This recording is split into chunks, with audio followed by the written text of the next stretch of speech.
Professeur Druet, bonjour. Je ne sais pas si vous fais l'affront de vous demander de vous présenter, mais il y en a peut-être qui ne vous connaissent pas encore. Oui, non, mais j'espère qu'il y en a qui ne me connaissent pas. Oui, je me présente, je suis Pierre Druet, je suis médecin généraliste, encore en exercice. On va parler de temporalité tout à l'heure. C'est 40 ans d'exercice professionnel. Je suis professeur de médecine générale à l'université de Versailles-Saint-Quentin. Je vais quitter ce poste à la fin de l'année.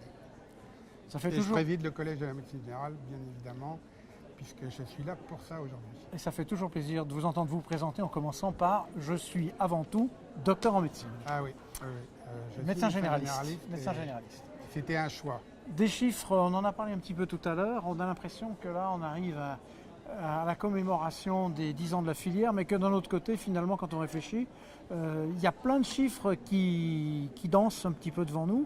Le premier pour vous, le plus important, le plus ancien peut-être? Je suis docteur, donc le chiffre c'est 33. 1984, la création du 3e cycle de médecine générale, avec les pionniers qui avaient travaillé quelques années auparavant pour permettre qu'enfin on enseigne la médecine générale à la fac.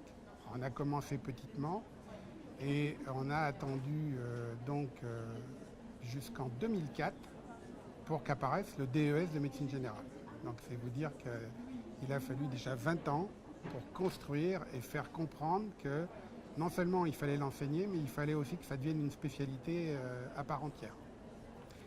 Et donc en 2004, le DES, un internat de médecine générale de 3 ans, et donc les premiers internes deviennent des professionnels en 2007. Et donc 10 ans, on est en 2017, c'est le temps qui a été nécessaire pour voir évoluer cette filière qui maintenant fonctionne. Donc c'est un anniversaire, on peut dire, de 10 ans de la filière de médecine générale. Alors, on peut toujours additionner des dates, des chiffres. Finalement, j'ai envie de vous demander, 10 ans, il s'est passé quoi pendant ces 10 ans? De positif, il faut quand même, il y en a certainement, et de négatif. Le positif. Alors, on va parler du positif parce que c'est important.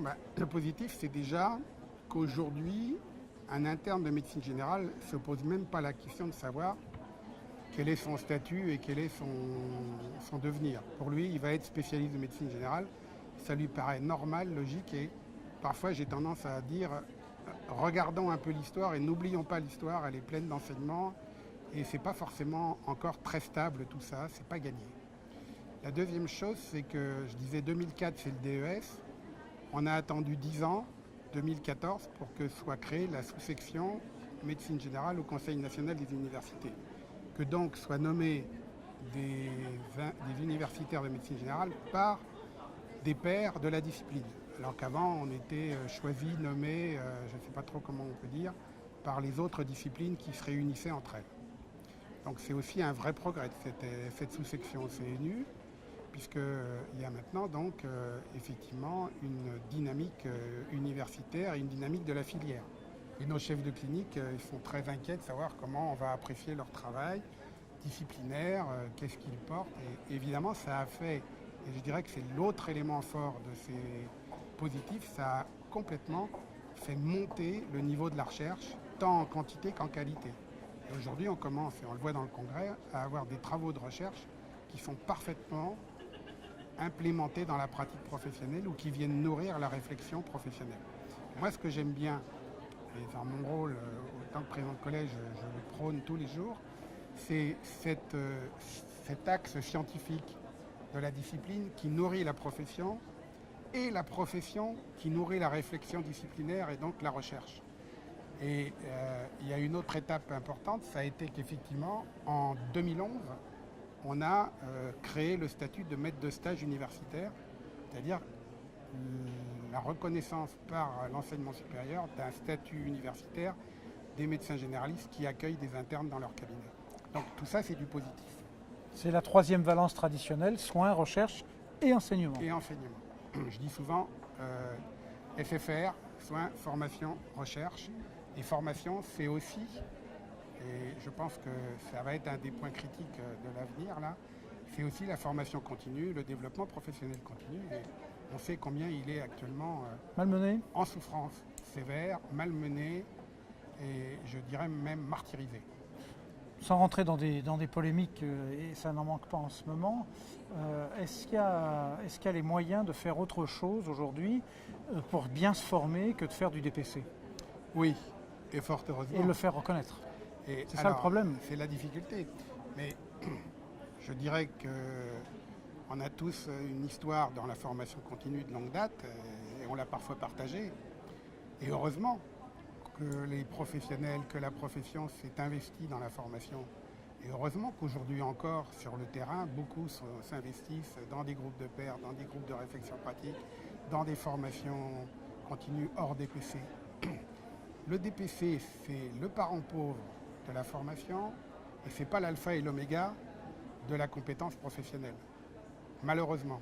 Et quand je vais dans les congrès ou dans les assemblées générales de l'UEMO, je suis triste de voir que le seul pays d'Europe qui a un blanc sur la carte concernant ce qu'ils appellent le CPD, c'est la France. L'UEMO considère qu'en France, il n'y a pas de développement professionnel continu, digne de ce nom. Donc ça veut dire que tout ce qui a été mis en place passe inaperçu. Ça passe inaperçu pour deux raisons. Un problème de gestion, une absence de volonté politique de son développement, et puis un autre problème, c'est le temps passé. C'est-à-dire que la moyenne des pays européens aujourd'hui dans le développement professionnel continu, c'est 40 heures par an.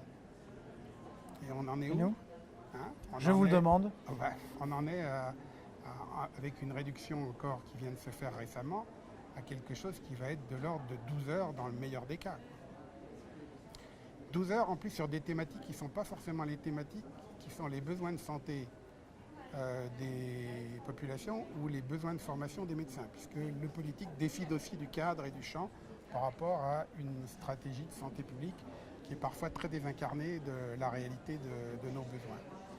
Est-ce que quelque part, il n'y a pas moyen d'avoir une formation bicéphale avec ce DPC, avec un certain formalisme et des barrières d'évaluation, de retour sur formation, et de valoriser la formation traditionnelle qui, elle, n'entre pas dans ce cadre-là? Alors, moi je pense que le fer de lance de la formation pour la médecine générale, et je dirais même pour de nombreuses disciplines qui commencent à y réfléchir, c'est la maîtrise de stage.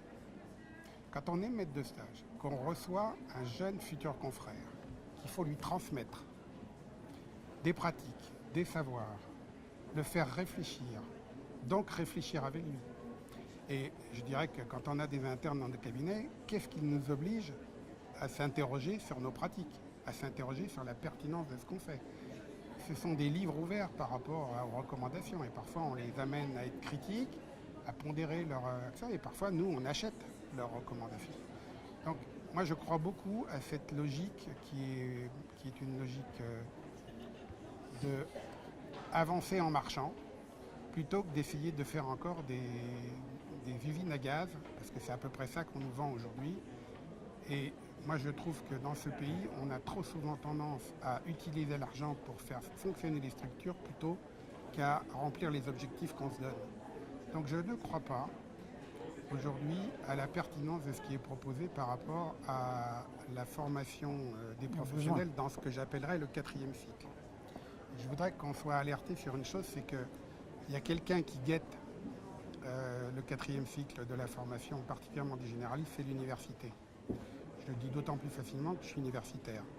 Il faut que la profession garde le leadership de la formation professionnelle et de la formation de ses pairs. Sinon, on va aller vers de plus en plus de théorisation et de plus en plus de modèles qui ne sont pas des modèles en connexion avec la pratique, avec les évolutions du métier et avec les besoins de santé de la population.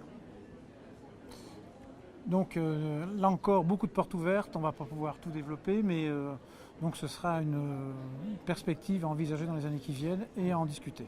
Oui, et je pense que pour que ça réussisse, je le disais ce matin dans le discours d'ouverture, il faut qu'on s'appuie sur l'Europe.